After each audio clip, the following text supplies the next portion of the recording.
iki sualın izahını verəcəm. Ümid edirəm ki, sizlər üçün faydalı olar. Biri algoritmdən, biri də ki, Pythondan izah edəcəyim suallar olacaqdır. Gəlin baxaq. Bizə deyir ki, A-nın son qiymətində 56 olduğunu nəzərə alsaq, A-nın ala biləcəyi ilkin qiymətlərin cəmini tapın. Belə deyim, A-nı biz x-lə əvəz eləsək, x-lə, belə deyim, x qəbul etsək, C-nin qiyməti verilib. Burada 3 x olaraq yazsam, düzdürmü? C-nin qiyməti də nədir? 3. Olacaq nə? 3x. Yəni, belə yazaq. Burada yazım 3x. Düzdürmü? Bu da getdi. Burada da A-nın qiyməti bərabərdir. A nədir? X-dir. C-nin qiyməti nədir? Bax, buna bərabərdir. Düzdürmü? Buna bərabərdirsə, bu mənfidir, bu müsbət. Bunun C-nin qiymətinin yerinə yazsaq, olacaqmı? X, 3x çıxaq 3. Çünki biri müsbətdir, biri mənfi. Bu şəkildə yazsam, bunu nə edəcək? Mənfi eləyəcək. Bölək 3 də olduğu kimi qaldı. Gəlin, burada sərgəli şəkildə yazım. C bərabərdir 3. C də bərabərdir. Mənfi 3 üstə gələk 3x yazdım. Burada da A bərabərdir.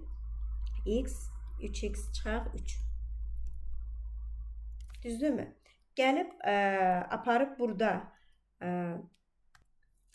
Burada isə, burada 3'ləri də mötəzə xaricinə çıxarsaq, yəni sanki belə olacaq da, bax bu hissədə 3'ü mötəzə xaricinə çıxarsaq, 3, nə? X çıxaq 1.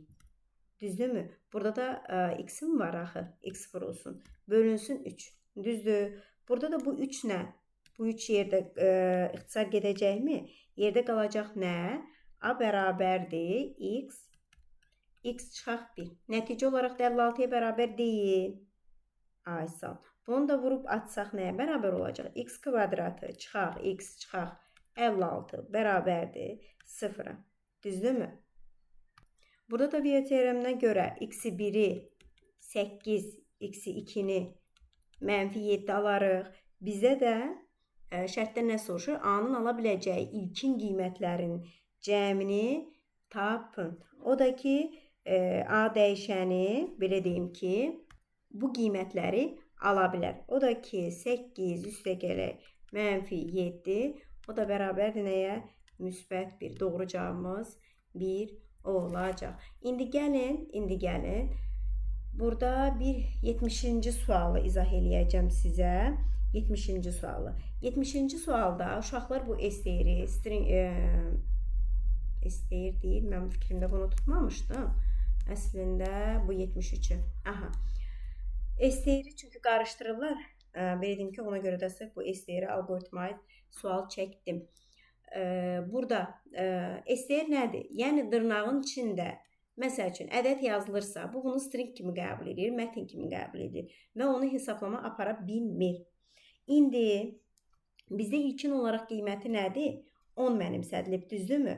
Deməli, 10 mənimsədilibsə, bizə deyir ki, 10 ona bərabərdir.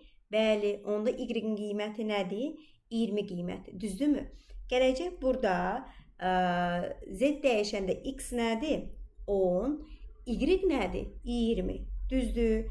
Və burada 10, 20 olaraq nədir? Burada da boşluq var, boşluq olaraq var. Onda string kimisə 10, 20 olaraq nədir? Belə deyim ki, sətir qiyməti z-ə mənimsədilir. Yəni, z-in artıq qiyməti nədir? Bu olacaq. İndi sonra gəlir bizə z olaraq bunu çap etdi.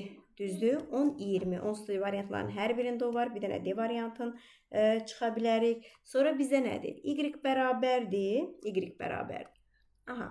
Baxın, burada isə niyə buna baxmırıq? Çünki burada x düzdür, qiyməti 10'dur. 12, 20 alırıq. Amma burada yeni qiyməti, ilk qiymət, belə deyim ki, ilkin qiymət 100 mənimsədildiyi üçün, y-ə 100 mənimsədildiyi üçün. Ona görə y-in qiyməti nə olacaq? 100 olacaq. Düzdürmü? İndi gələcək burada z-in qiyməti. Z də nədir burada? X-dir. X-in qiyməti nə idi? 10. Düzdürmü? Yenə burada boşluq olaraq verib. STR nədir? Y nədir? 100. Ona görə 10, 20, bir də 10, 100'ü nədir? Çap etmiş olacaq.